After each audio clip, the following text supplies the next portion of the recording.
I want to tell you something that most gardening content will never admit. The most productive garden I have ever seen belonged to someone who forgot to water it for 2 weeks straight. Not because they had perfect soil.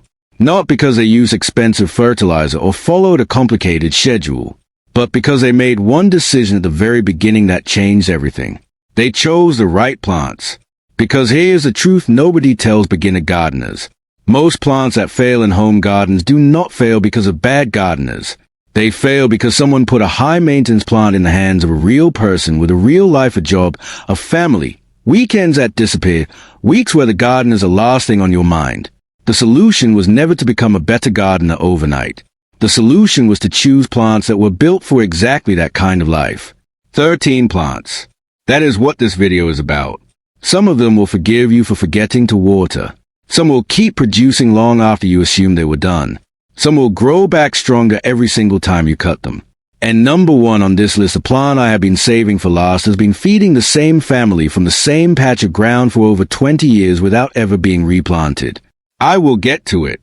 But first, I need to show you the plants that build toward it, because once you understand why number one is number one, it will completely change how you think about growing food at home. Let's go.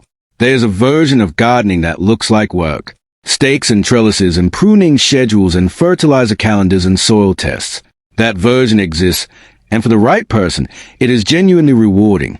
But there's another version of gardening that most beginners never find because nobody shows it to them. Low input, high output gardening. Plants that ask very little and give back consistently.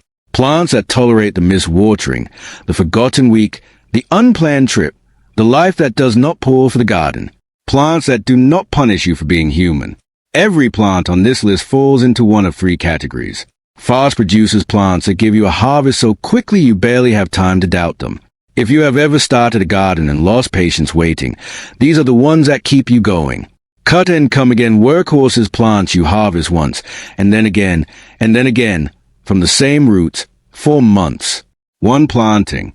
Continuous return. Long game investments, plants that ask for patience upfront and then repay that patience for years. Decades, in some cases. Number one sits in that final category, and it is the most extraordinary return on investment in all of home gardening. But we build toward it. Let's start with your fastest wins. Number 13. Green onions. Stop throwing these away. Right now, most people reading this are regularly buying green onions, cutting off the white root ends, and putting them directly into the trash. And those root ends, a part that looks completely useless, actually one of the easiest plants you will ever grow. Drop them in a glass of water. Set it on a sunny windowsill. Within 3 to 5 days, new green shoots begin to appear. Within a week, you are snipping fresh green onion for your dinner without spending a single dollar. If you want to take it further, and you should plant those rooted ends directly into a small pot of soil. A 6-inch wide container on a porch or balcony is enough to keep a kitchen in fresh green onion for months. Here is the harvest method that most people skip. Do not pull the whole plant. Snip the green tops with scissors about 1 inch above the soil surface. Leave the white base in the ground. New tops grow back in 10 to 14 days. One planting gives you 2, sometimes 3 full cuttings before the plant needs replacing. Forgot to water for a few days? Most of the time, they recover without complaint. Too busy all week to check on them? They keep growing. That is what makes green onions a perfect starting point for any gardener who has ever let a plant die from neglect and blamed themselves for it. You are not the problem. You just needed a more forgiving plant. Number 12. Leaf lettuce. Most beginner gardeners make the same mistake with lettuce. They wait until it looks done and then pull the whole plant. They get one harvest. The plant is gone. They have to start over. And somewhere in that cycle, they conclude that lettuce is not worth the effort. Here is what they missed. Leaf lettuce is not a one-and-done plant. It is a cut-and-come-again machine if you know how to harvest it. Do not pull the whole plant. Cut the larger outer leaves. Leave the center completely intact. Walk away. Come back in a few days. New tender leaves have appeared from the inside. Cut those. Walk away again. One planting of leaf lettuce, harvested correctly, keeps producing for 6 to 8 weeks from a single sowing. And because it grows quickly, you can see results in as little as 4 weeks from seed. It is a plant that gives impatient gardeners their first genuine victory. A small container on the patio. a short strip along the edge of a raised bed, a corner of a sunny window box. That is all this plant needs. And unlike heading lettuce, which forces you to harvest everything at once, leaf lettuce lets you take exactly what you need. A handful for a salad, a few leaves for a sandwich, just enough for tonight's dinner cut fresh, eaten the same day, tasting nothing like what came out of a plastic bag at a grocery store. That is the first real reward of growing your own food. Not a massive harvest, just something fresh, on demand, from your own hands. Number 11. Bush beans. There's a common assumption about vegetables that produce a lot of food. People assume that high yield requires high effort, that if a plant gives you armloads of harvest, it must also demand hours of attention. Bush beans are the clearest proof that assumption is wrong. Unlike pole beans, which need trellises, tying, training, and constant monitoring as they climb, bush beans need almost none of that. You sow the seeds. You water consistently through the first 2 weeks while they establish. After that, the plants largely take care of themselves. Small flowers appear. Pod formation follows fast. And then you step into the garden one morning and realize there are far more beans ready than you expected. That is the bush bean experience. It always delivers more than it promises. Most varieties go from seed to harvest in 50 to 55 days.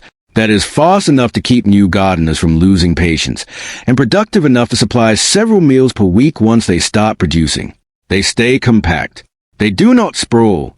They do not need pruning. A small raised bed, a large container, a narrow strip of garden, all of it works. And once the pods start coming, they keep coming until the plant exhausts itself at the end of the season.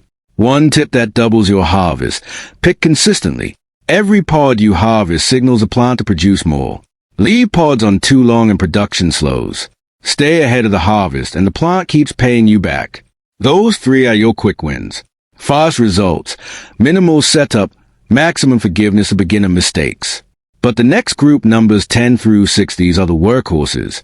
The plants that keep producing long after most gardens have slowed down, and that get genuinely better the more you understand them. Number 10. Swiss chard. If you had to choose one plant that does everything leaf lettuce does but handles heat, handles cold, and keeps producing through conditions that shut down most leafy green, Swiss chard is that plant. While spinach bolts in summer heat and lettuce goes bitter and gives up, chard just keeps going. Temperatures climb, it keeps growing. First light frost of fall arrives, it keeps growing. It bridges the entire gap between summer and autumn without asking for anything extra. Here is something most people do not discover until they grow their own. Chard leaves and chard stems are 2 separate ingredients that cook differently and taste different. The leaves wilt in a hot pan in under 2 minutes, exactly like spinach. The stems need 4 to 5 minutes of cooking on their own. Separate them when you harvest. Cook stems first. Add leaves at the end. One plant gives you 2 distinct textures and 2 distinct flavors from a single cutting. The rainbow or celebration variety with stems in deep red, bright yellow, orange, and white is one of the most visually striking plants you can put in a garden bed. It looks extraordinary, and it earns its space not just by looking good, but by producing continuously from a single planting for months. Number 9. Kale. Kale has an image problem. Most people think of it as a trendy health food they are supposed to eat, but do not particularly enjoy. That perception almost always comes from eating kale that was never grown properly or harvested at the right moment. Here is what changes everything. When temperatures drop near freezing, kale converts its stored starches into sugars. This is a biological survival mechanism. The plant is protecting its cell wall from ice damage. The leaf that emerges after that first cold night is measurably sweeter, more tender, and more flavorful than anything it produced through the heat of summer. This is why restaurants charge more for autumn kale. This is why farmers market vendors sell out of it before everything else in October. It is genuinely different food, not a slight improvement, a completely different eating experience. For low-maintenance growing, kale is nearly unbeatable. It handles temperatures that wilt most vegetables without complaint. Once established, you harvest the outer leaves and leave the center intact. The plant keeps producing upward for months.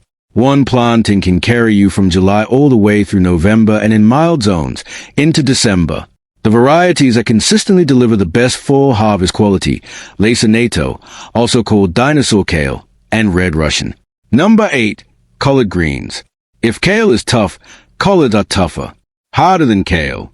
more cold-tolerant than chard, more forgiving than almost any other leafy green available to home gardeners. A collard plant does not care that you forgot to water for 3 days. It does not care that a cold front came through without warning. It does not care that you have been too busy to check on it. It is still there, still producing, still waiting for you. The harvest method is simple. Snap off the lowest, largest outer leaves first. Leave the center completely intact. The plant keeps producing upward from the center for months after your first cutting. One collard plant started in the right season produces more greens than most families can keep up with. And here's what makes collards extraordinary in fall. The same frost sweetening process that improves kale works in collards too, but it goes even deeper. The tougher the plant, the more dramatic the transformation. A collard leaf touched by genuine November cold is noticeably sweeter and more tender than anything produced in August.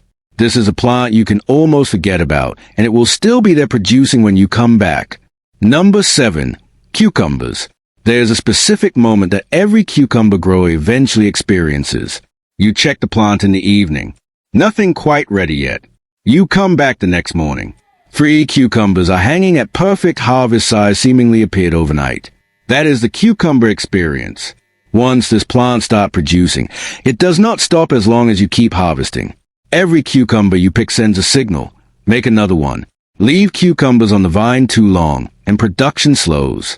Stay ahead of the harvest, and the plant keeps paying you back week after week. The single habit that separates productive cucumber plants from struggling ones: grow them vertically. A trellis, a fence panel, bamboo poles. Vines on the ground sit in stagnant air, powdery, mildew-fine conditions immediately. Vertical vines get airflow around every leaf. Disease cannot establish. Fruit hangs clearly visible, picked at the right size before it ever turns bitter or seedy. Vertical growing also solves the space problem. The vines go up, not out. A single trellis produces a summer's worth of cucumbers from a 2-foot wide bed. Number 6. Okra. Most vegetables treat summer heat as an obstacle. Okra treats it as an invitation. While other plants slow down, struggle, and lose production when temperatures climb past 90 degrees, okra enters its strongest growth period. The hotter it gets, the more it thrives. That makes it one of the most strategically valuable plants for American gardeners in Zone 7 and warmer, particularly through the months when the rest of the garden is fighting just to survive. Once its root system establishes, okra develops a drought tolerance most vegetables cannot match. Its deep roots find water that shallow-rooted plants cannot access. That does not mean you ignore it, but miss waterings that would devastate other plants barely register with okra. The harvest rule that keeps production going: pick pods when they are 3 to 4 inches long. Past that size, they become fibrous and tough almost overnight. Harvest young and consistently, and the plant responds by producing more pods every few days for weeks. That cycle-consistent harvest, continuous production can run for months in the right climate. 6 plants, all of them forgiving, all of them built for real gardeners with real lives. But I said at the very beginning that there's a plant on this list that a single family has been harvesting from the same spot without replanting for over 20 years. We are getting close to it. The next 3 plants build directly toward it, and each one raises the stakes of what low-maintenance gardening actually means. Number 5. Zucchini. There is a joke that circulates every summer among gardeners in America. During zucchini season, they say, lock your car doors. Not because someone will steal something, but because if you leave them unlocked, a neighbor might secretly leave 3 zucchinis on the back seat. It sounds like an exaggeration. It is not. A single healthy zucchini plant in a good location will produce 20, 30, sometimes 40 or more fruits across a full season. That level of harvest does not come from complicated technique. It comes from giving the plant what it actually needs: full sun, well-draining soil, adequate space for the leaves to spread, and consistent harvesting. That last part matters more than most people realize. Harvest at 6 to 8 inches. Every time you pick one of that size, the plant immediately begins setting another. Leave one to grow past that into the giant, bat-sized zucchini that surprises you after mid-weekend, and the plant diverts energy into that oversized fruit instead of producing new ones. Stay ahead of the harvest, and you will have more zucchini than your kitchen knows what to do with. If you have never grown zucchini and felt that particular mixture of pride and mild panic when you realize how much it produces, it is one of gardening's best experiences. Number 4. Cherry tomatoes. Ask any experienced gardener why they stopped growing large tomatoes and switched to cherry tomatoes. Most of them will give you the same answer. The big ones demand so much. They crack. They develop blossom end rot. They need perfect watering consistency, careful pruning, constant monitoring. And after all of that, they give you a handful of harvests. A few big tomatoes. Then the plant starts declining. Cherry tomatoes are a fundamentally different experience. They flower earlier. They set fruit faster. They tolerate inconsistent watering far better than large fruited varieties. And most importantly, they do not give you one big harvest. They give you a continuous harvest season that runs for months. One healthy cherry tomato plant can produce hundreds of tomatoes in a single season without the stress, the babying, or the heartbreak that large tomato varieties so often bring. You do not need a large garden. A good-sized container, a sunny corner, a small patio with a simple tomato cage. That is enough to keep a kitchen in fresh tomatoes from July through the first frost. Number 3. Sweet potatoes. Sweet potatoes are doing something in your garden that most people never see. Above the soil, the vines spread. They crawl across bare ground, weave together, and create a thick living layer that covers everything beneath them. Most gardeners look at that and see attractive foliage. What is actually happening is more useful than it looks. That dense layer of leaves shades the soil beneath it. It holds moisture in after watering, reducing how often you need to water. And it blocks sunlight from reaching the soil surface, which means weeds cannot germinate. While other garden beds are being overtaken by weeds that demand hours of pulling, the sweet potato bed is quietly maintaining itself. Below the soil, something else is happening that you cannot see. The tubers are growing. Quietly. Slowly, week after week. You do not check on them. You cannot check on them. You simply let time pass, and then one day, usually around 90 to 110 days after planting, you gently lift the vines and begin to pull. The number of sweet potatoes that come out of the ground almost always exceeds what was expected. That moment of surprise of harvest is one of the most satisfying experiences in home gardening. You invested almost nothing in the middle months. The ground did the work. And now you have a pile of sweet potatoes that will store for months in a cool, dry place.